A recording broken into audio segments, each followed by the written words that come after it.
Peter, good to see you. Welcome back, everyone. We have a great topic today. Have you heard of the rich person's Roth? Roth IRAs are one of the best ways to minimize taxes. However, many people earn too much to qualify for a Roth IRA. For single filers, it's 161. If you're married, it's 240. So today we're talking through an alternative for those high earners. Again, it's known as the rich person's Roth, but it is not a retirement account. It's a cash value life insurance policy, which also offers tax-free growth and tax-free withdrawals like Roth. So, Peter, let's start at the top. How does the rich person's Roth work? Well, I think it probably is overutilized in situations where it doesn't work because life insurance can be a large compensation. There is some incentive for it to be missold at times where it's not completely appropriate. Right. Now, every tool, I think, has times where it is appropriate. But in this case, there's only a very few select cases where I think that the rich man's Roth using the cash value life insurance is the most appropriate option. So the concept, though, is that you could dump money into a life insurance policy and you've got the death benefit there, and then you've got the cash value that's building up and you can borrow against that. Well, loans are always tax-free. I mean, think of this whole concept as purchasing a house, like it's real estate, right? You've got the value of the home. That's kind of like the death benefit. You've got the equity that you've built up after paying mortgage payments. That's kind of like the cash value. And then you've got the mortgage. That's any loans that you've taken out of it. Plus you've got your monthly mortgage payment. Well, when you get a mortgage on a house, how much of those mortgage payments for the first 10 to 15 years actually go toward building your equity? Not much, because Right. the mortgage company wants to make their money off of the financing as quick as possible because people don't tend to keep their homes for 30 years. So they front end load, they amortize the interest into the first 10 to 15 years. You're paying much higher interest than you are building equity. And likewise, these insurance companies know that they're on the hook for this death benefit, and they want to make sure that they've covered their expense of the potential of you dying earlier than expected. So they front end load the cost of insurance into the first 10 to 15 years of the policy. So you really don't start to see that cash value build for a long time. And remember, that cash value is kind of like the equity that you have in your home. You don't see that build for a long point in time. But if I wanted to, I could always borrow against the equity, and loans are always tax-free. So when I die, if I've got $1 million house and a $600,000 mortgage, does my family get $1 million? No, they don't. They've got to deduct the principal that's owed on the mortgage, the balance of the mortgage, from the equity in the home, from the value. That's what they net. And just like that, if I've got loans, these tax-free withdrawals and loans from the cash value, well, that would be deducted from the leverage of the collateral, which is the death benefit of the policy. Mhm. So Mhm. you really got to dig in here, because oftentimes these I hate to think it's out of ignorance or negligence. I just think that they are often misplaced where they are not completely appropriate. Again, Mhm. there are times that they are appropriate, but I want people to clearly understand what they're getting into here. And Mhm. more often than not, I think it's appropriate for a very, very select few. It is probably properly qualified as a rich man's Roth, because really that's the only people that need to consider this in my mind, for that reason, for the reason of Mhm. savings. Mhm. So high income earners, though, could also utilize a Roth conversion. Yes. Why not use that strategy, or do Yes. you use that strategy first? Absolutely, I would use that strategy first. If estate tax issues are not the true concern, if we're looking at just the best use and leverage of our money, why not pay to do those Roth conversions and move money from your left pocket tax deferred over to your right pocket where it's tax free? In a traditional tax deferred account, if you want to grow your money, if your goal is growth, the IRS is right there with you. Their goal is growth as well, because they get to harvest more tax dollars in the future. there's a cost to it, but you can go ahead and pay them now to convert those dollars over into the Roth side and then have 100% of all of the growth be yours tax-free to keep. And that's the regular person's Roth. And all regular people, I think, need to be looking at that because taxes will be going up into the future.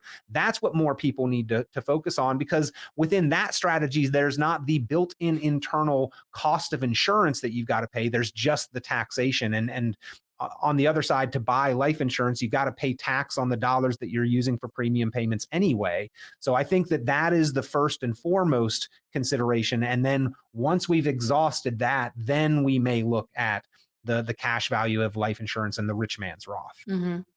So you mentioned it's for rich men and women. People, Who yeah, should consider thank you. cash value life insurance? Anybody beyond those really high income earners? Well, I mean, if you are earning a high income and you are eliminated from making Roth contributions, but still have the ability to save more, it could be a consideration. And here's why. If you meet that criteria, more than likely down the road, you're going to be faced with estate tax issues when your wealth passes to your beneficiaries. And that's where life insurance really shines, because life insurance is specifically intended, it is the tool to pass generational wealth, and it passes that generational wealth tax-free. So you can take taxable dollars today and turn them into a leveraged amount in the future to help to address the estate tax issues. And by the way, both estate and income tax, because if you've got money in those tax deferred accounts, you haven't even paid the income tax on that yet. So if you've got a 500,000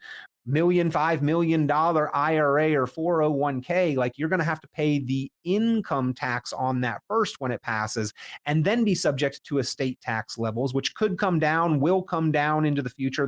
They've already talked about bringing those levels down substantially. So more people than really realize it probably are going to run into estate tax issues, and life insurance is a great tool to address that, and to turn dimes to dollars, basically, of tax-free legacy value. And also long-term care. Long-term care is a big concern. It's the 800-pound gorilla and the million-dollar question of a confident retirement. Life insurance can now also double and multi-purpose as long-term care cost protection. It's not as comprehensive as the traditional long-term care that once existed, but that really doesn't exist that much anymore. And life insurance is the alternative. If you are specifically setting this up for the potential of covering long-term care costs, and oh, by the way, it just so happens that it's not use it or lose it and can double as a tax-free legacy and death benefit, plus has this component of the cash value in it, like, I think that use is maybe a win-win situation, and a place where this would be an appropriate strategy. Mm. So, speaking of pros, somebody who's going to sell me cash value life insurance would say in certain cases, it's possible to use the cash value of these policies to create a guaranteed stream of income, possibly for the rest of your life. That sounds pretty attractive. Yeah, but it's actually opposite of the purpose of life insurance, right? And the same companies offer other tools that guaranteed stream of income is the highest purpose of. And they offer both, by the way. And so they can basically hedge their bets, but life insurance is a bet. And the bet is, I think I may die before you, company, think I'm going to die. So I'm going to pay you small payments for my whole life. And when I win that bet, somebody gets a large lump sum. Well, you can use that cash value for an income, but again, that's not the primary purpose.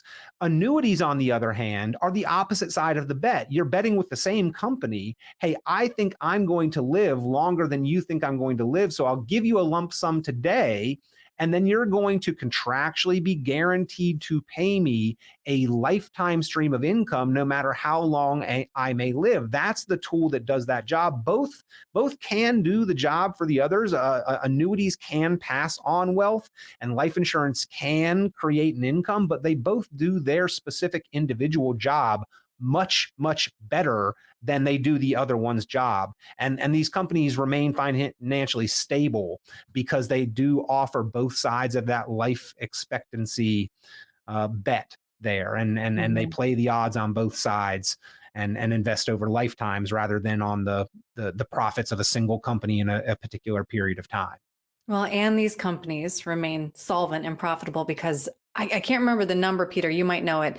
I feel like it's 86% of people default on paying their life insurance policies and then forfeit a lot of what they've already paid in. Well, and then the term insurance policy, which I think is where the real value of insurance is, they don't issue it to people who are likely to die during that term. Most people live through the term and then it expires, or they don't want to pay the increase in cost, which is fine because term insurance is exceedingly cheap. It is inexpensive. And there's an old adage, buy term and invest the rest. So if I go out and I want to get permanent life insurance policy, the company's going to quote me a high price.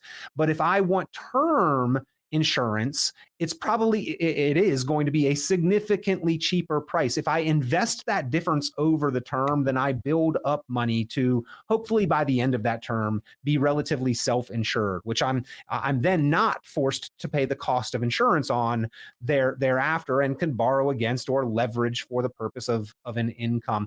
The problem there though, Erin, is everybody likes the cheap price of term and they always forget to invest the rest. You're right. So it's a good point. No, This is great, Peter. It's a decent strategy that I think is appropriate for the very, very specific right situation. And unfortunately, a lot of people have gone into this line of thinking and strategy without truly, in my mind, being that specific right situation. And it can be pretty costly. Right. Got to crunch the numbers and have a conversation with a fiduciary who's going to be acting in your best interest. Peter, you are a fiduciary financial advisor. If somebody has questions about this, how can they reach you? I am, but I also would like to note, Erin, that insurance in the minds of regulators with the Securities Exchange Commission and the Department of Labor, buying and selling insurance or annuities, that is actually a transaction that falls outside of that scope of fiduciary responsibility because there doesn't seem right. is a potential, in my mind, there is nothing that I can defend as being in somebody's best interest than putting good protection in place for the worst case scenario of what happens if XYZ, what happens to your family if you pass away. So there is nothing in my mind that is more appropriate than an appropriate amount of life insurance, but it is something that every consumer should understand is outside of the scope. When somebody's saying, I'm a fiduciary, buy this insurance or buy this annuity, that is an inherent potential conflict of interest and not a fiduciary relationship. So first and foremost, understand that. Now, I am an investment advisor representative, Series 65. I have that fiduciary responsibility when managing clients' assets and accounts in the market, because our interests are aligned there. There's no inherent potential conflict of interest, but that is an important distinction and something that should be disclosed to anybody who's making these considerations. And if you would like to have that conversation, talk through a policy or a contract that you're already in or you're being told would be something that's good that you're considering, give me a call. I'd be happy to talk it through with you. I've got access to them. It's just we talk through it. We make sure we're informed and educated. We weigh the pros and cons to see if it is something that's truly in your best interest. And I'm happy to have those conversations to make sure it is.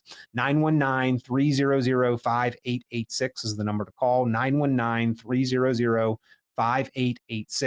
You can email me, peter@richonplanning.com. It looks like richonplanning.com. It is my last name, Peter Richon.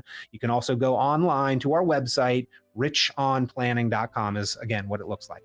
All right, Peter, thank you. Super important conversation today, Erin. Thank you.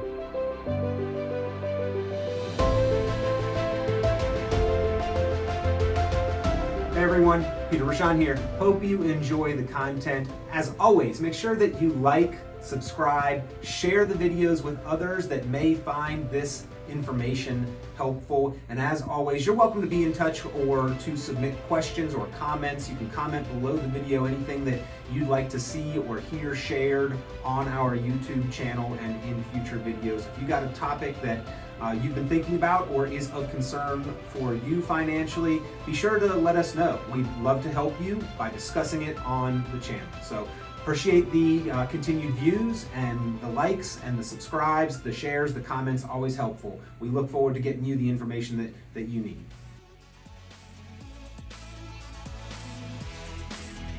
This has been Planning Matters Radio.